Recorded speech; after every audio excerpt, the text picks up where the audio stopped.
Hello, world. Frida Reva Darcy and Patricia O'Connor here. And it is our midweek drop. And what you see before you is my Chinese wisteria. That is my Chinese wisteria. Let's see. The Japanese wisteria is the Wisteria floribunda, and the Chinese wisteria is the Wisteria sinopsis. Is that what it is?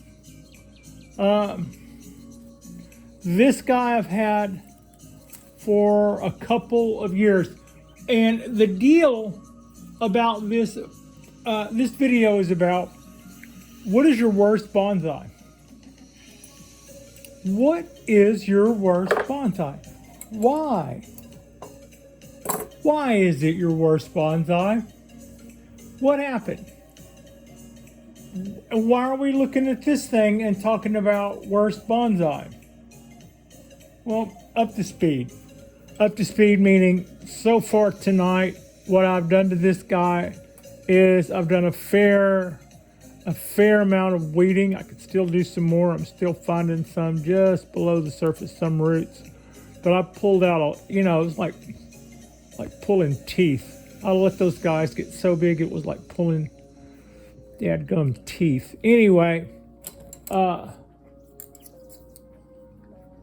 sometimes you fall out of love with one of your trees. And how do you know when you've fallen out of in love with one of your trees? Because it doesn't excite you the same way. You let it get a little overgrown. You let the wire bite in a little. You don't go back and pull all that stuff out like you're supposed to.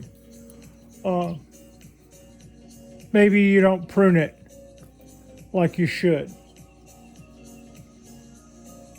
So your tree begins to look a little ragged, right? And it probably wouldn't take a lot to start putting it back into some kind of shape. But instead, it gets weeds. Your cultivation of weeds is the love that you've lost for that tree.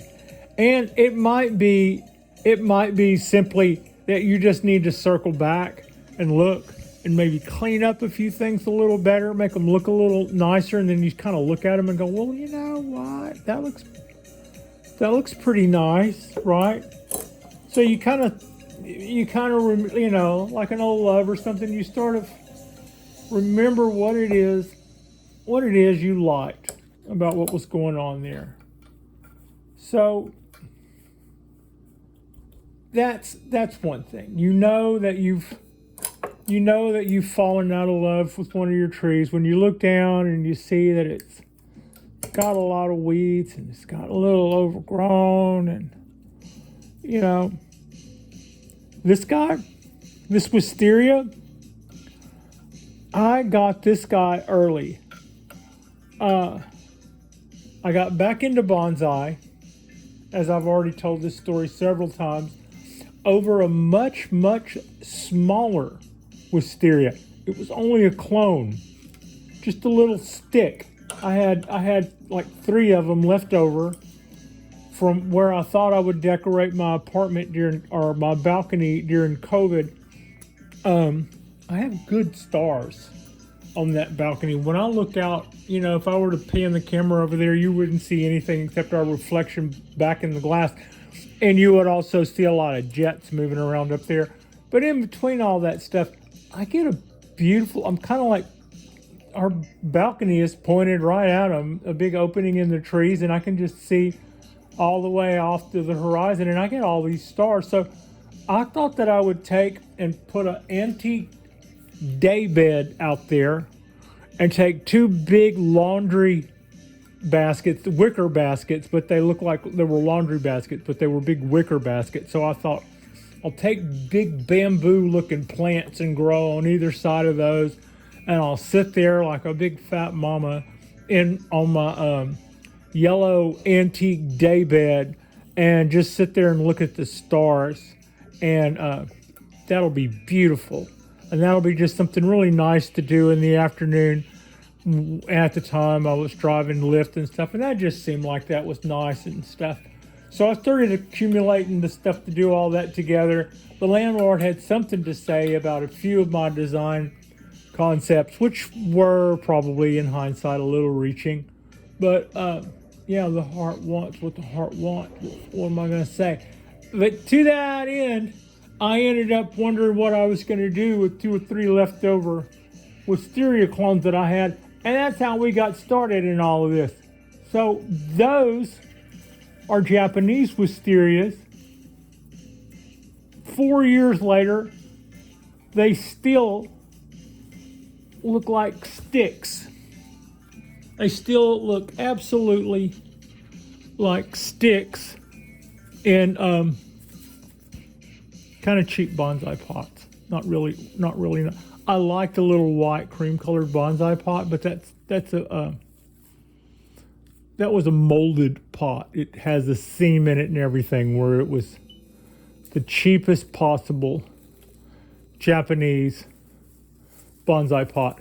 I just like the shape of it. Whenever I first even got into bonsai, I was really liked the little hat-looking round bonsai pots, and that's what this one is.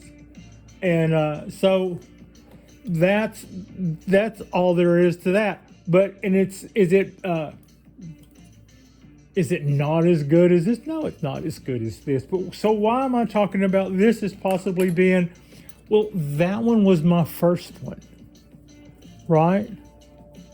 And even then, I knew that it was sorely lacking in a bonsai sense. I had seen bonsai at this point, at least in video.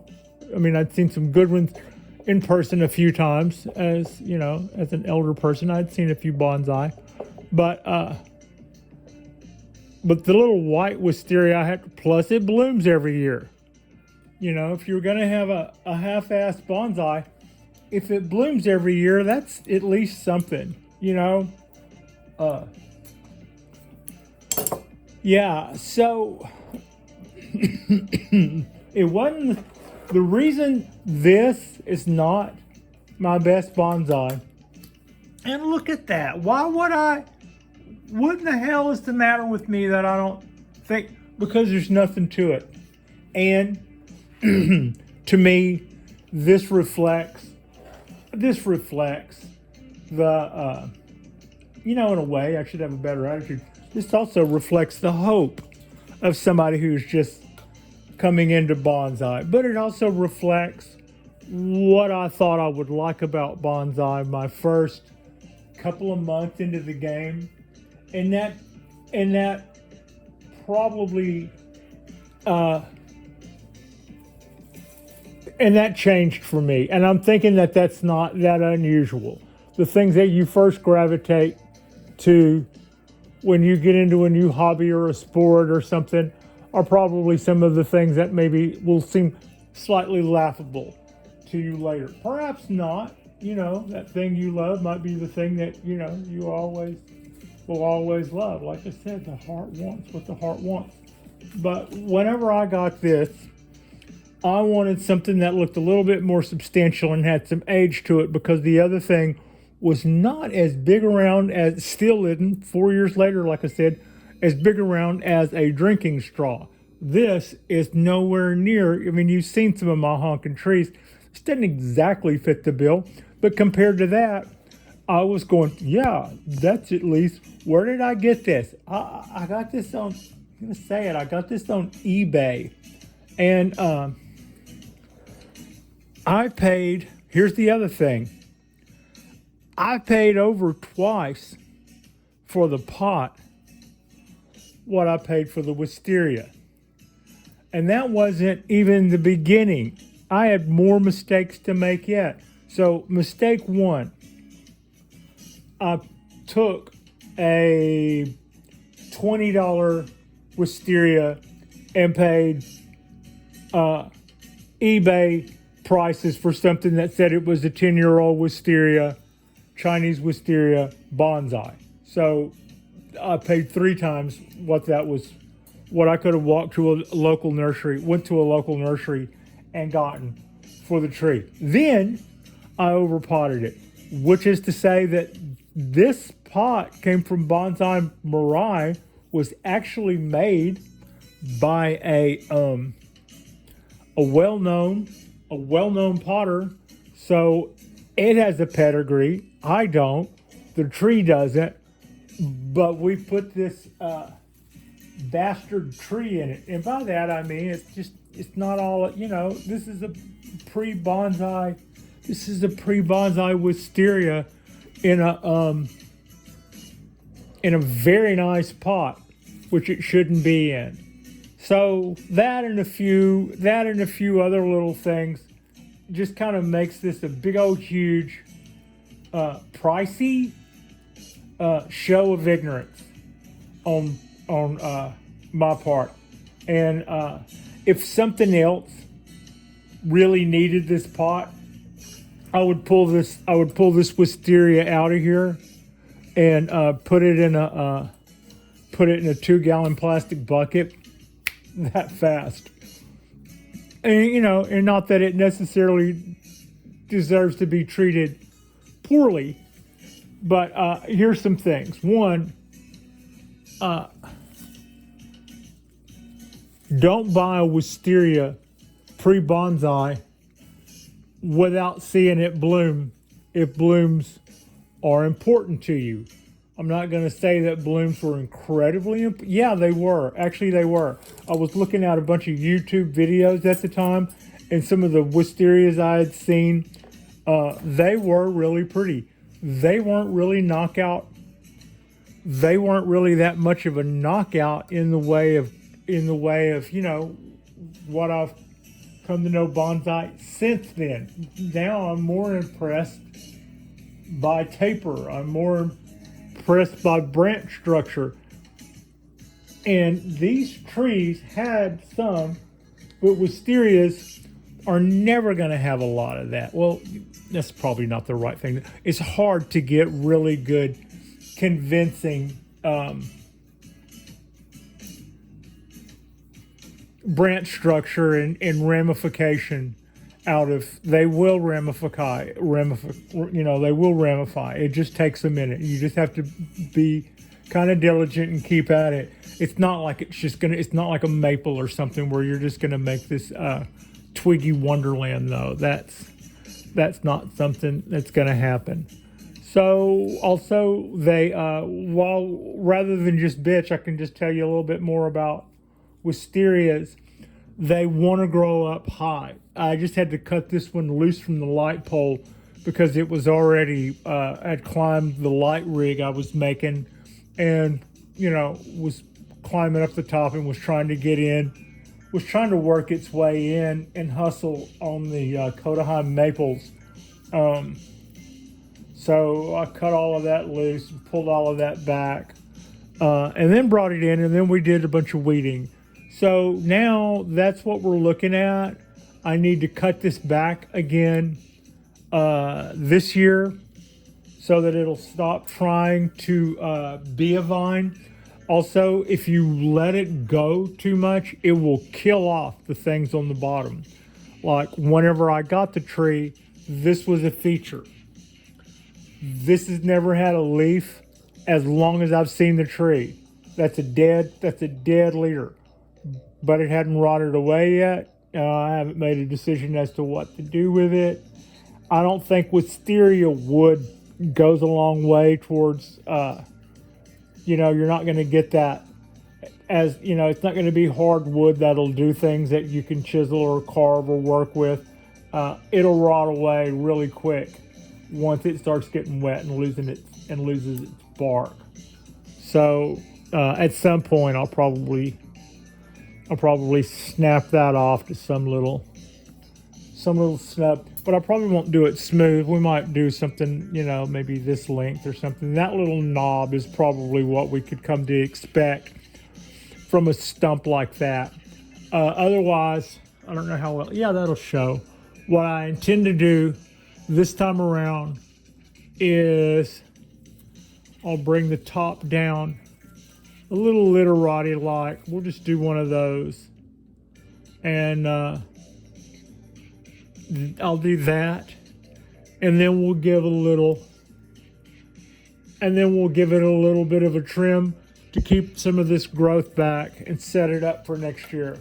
Like I said, I've never seen this tree bloom. I posted the question when I got the tree, what color is it? And was told definitively it was blue. However, I've never seen the tree bloom. I doubt if the person who sold it to me ever saw the tree bloom. Maybe they read the tag. Maybe they remembered what color the mom was.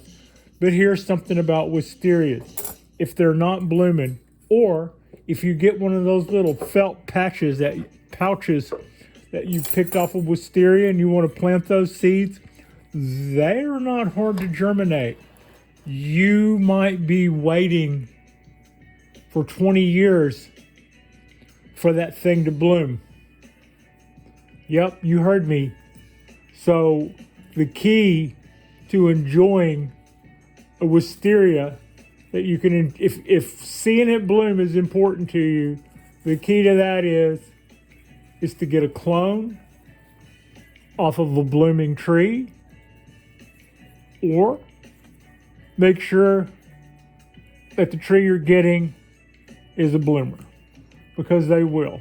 Some of these guys, if you start them from seed, they won't bloom for 20 years, tens of years. Not always 20, but it can be, and it can definitely be tens of years. You see different videos about how to get your wisteria to bloom, and they tend to talk about nitrogen levels, and they talk about not fertilizing to get them to bloom, and they talk about putting the pots in low water. Not really this high up the trunk, about that high up the bottom of the pot would be, because I can see the bottom of the pot's out of frame. Yeah. So, all right, I bent that down. I'm gonna spin the table back around to where I hid my scissors from myself. There we go. Here's some scissors. And then, yeah, okay. So, also, before we got started tonight, I did a massive amount of weeding. And then I took some baby oil, some oil of bebe, and gave this pot a good wipe down. It is a beautiful pot. This pot was a pretty penny. The tree was about $100. It's like an 8-year-old Chinese wisteria that's never bloomed. I wouldn't recommend doing that. I don't think that was. I think I kind of like, that's why this is not my favorite tree. It didn't leave a good taste in my mouth buying a wisteria that I was told would bloom, and then learning that sometimes they don't bloom for years. And then, of course, this one has never bloomed in the time I've had it. I could propagate that. I could put that in water and start it, or I could put just probably stab that down in something that stays watered a lot and get that to propagate. We're okay. We're okay with that too. Now up here, that's not bad looking. I don't know that I need to kill all of that, but we will do that. And then some separation here. Some separation here would be good, I guess. So the idea is I like the way I just kind of got that to hang down there a little bit. And also the idea behind these is you kind of bend the whips down a little and twist them up, give them a little bit more of a, give them a little bit of a feature to them. Also, when they do bloom, like I'm ever going to see anything out of this guy, but when they do bloom, then you would have, you know, racks of blooms that then hang down from these branches that you've kind of pointed back down so that they can do a little bit of a drape. All right.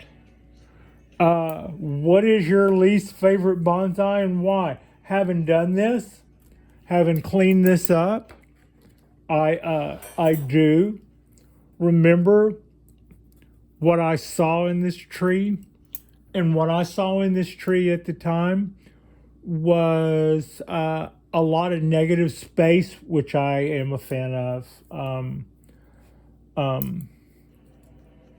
The bonsai garden just did a spot on that a couple of days ago on the art of negative space. And I'd always been into that. Advertising in America always loves to play the side to bonsai. You'll see an ad in a magazine like Cosmopolitan or something. It'll be a black and white, and it'll be a little jar with something wrapped heavily in in Japanese cheesecloth or something with a couple of limbs on it, and it's got this. It's more about space than anything else. And this was kind of like, that's whatever I got into at the time, and that was kind of what, when I was looking at my first little wisteria bonsai, I was like, could this be that? And no, it's really a clone and a stick in a pot. So that's okay. That doesn't mean I have to not like it. It was my first bonsai. So yeah, we can still love it for that. We can still love it for that on its own. But also, sometimes what we don't like about some of our trees, it's usually a reflection of us. Either we've let it get overgrown and we've lost our love for what we liked about it. We can fix that with a little maintenance. I see what I loved in this tree again. Also, I do love that pot. I kind of regret doing that. But I don't really have another pot for this tree right now. It is comfortably in there. The soil's okay, even though I'll let it get a little overgrown. Once I pulled all the weeds out of it, there's still more than enough soil there to keep this wisteria happy and healthy for quite some time.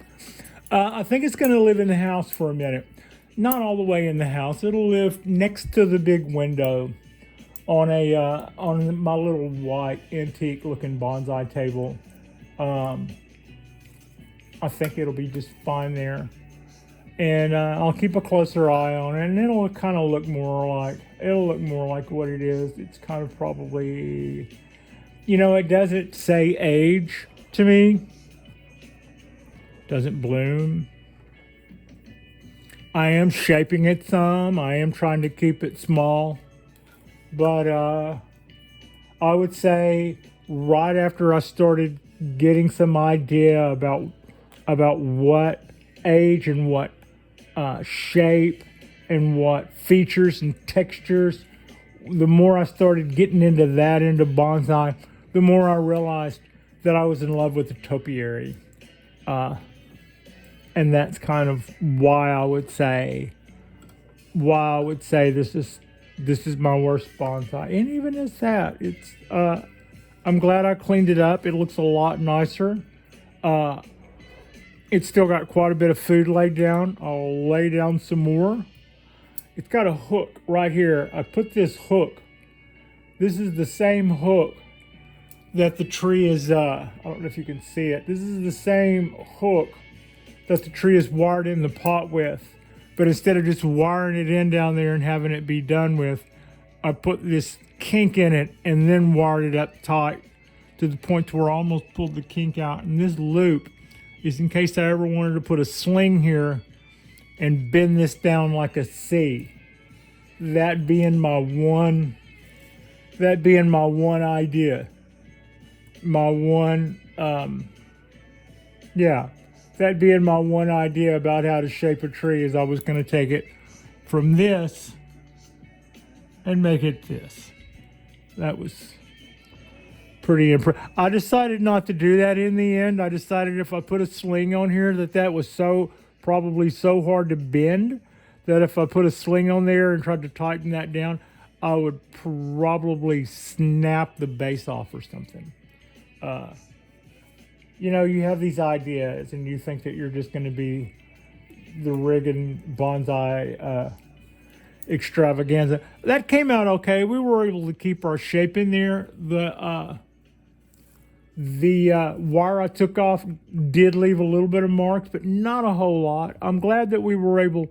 It did have enough memory to it to where these guys aren't all up. I'm pretty happy with what we left on last year's shaping. So all in all, I would say, yeah. Sometimes I've raised the status of this tree in my mind a little bit by just taking a little bit of care of it. It's not like I was dissing it necessarily. It was like I was enjoying the stuff we were doing. Was really enjoying the stuff we were doing to our pines, and it just seems like a really, really worthwhile thing to do too. So, and there was growth in that. So now I've come back and we've done a little maintenance, and the wisteria, the Chinese wisteria sinensis, will be happier for it. Like and subscribe if you guys haven't already. Our next video drop will be tomorrow, and tomorrow will be for the rest of the people in the world. Tomorrow will be Thursday, as we call it, and tomorrow's a big day. Tomorrow, a delivery company with a flaky reputation with me is promising to redeem themselves with the delivery of a bonsai tree coming from Atlanta. So I don't know if I'm going to do anything. I don't know if we're going to do a boxing video. I don't know if it's going to get here tomorrow or let me down. And if it does, I don't know if we'll do a boxing video. But this one is a surprise. I haven't told you guys what it is yet. But I'm excited. I'm excited for the possibility. I'm excited about tomorrow as much as I will allow myself to be excited for tomorrow, knowing dang good and well that a lot of times these rat bastard shippers turn around at the last minute and go, oh, yeah, take away. It's going to be tomorrow. So that's got me all excited anyway.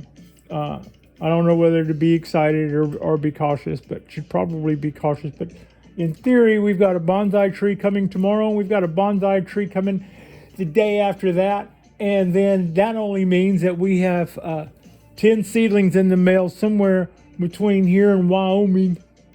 And those are going to be ponderosas. And we're going to grow those suckers, and we're going to wire them, and we are going to enjoy them like we did our Japanese black pines last fall. And then at the same time, this fall, we are going to take all of those trees to the next level along with frankenpine. We get to unwrap frankenpine. So, yeah, I'm liking this tree a lot better since I got off my own butt and did something to it. It looks a lot nicer now that it's been weeded. I pruned it back so that it will not continue to try to kill off the things at the bottom.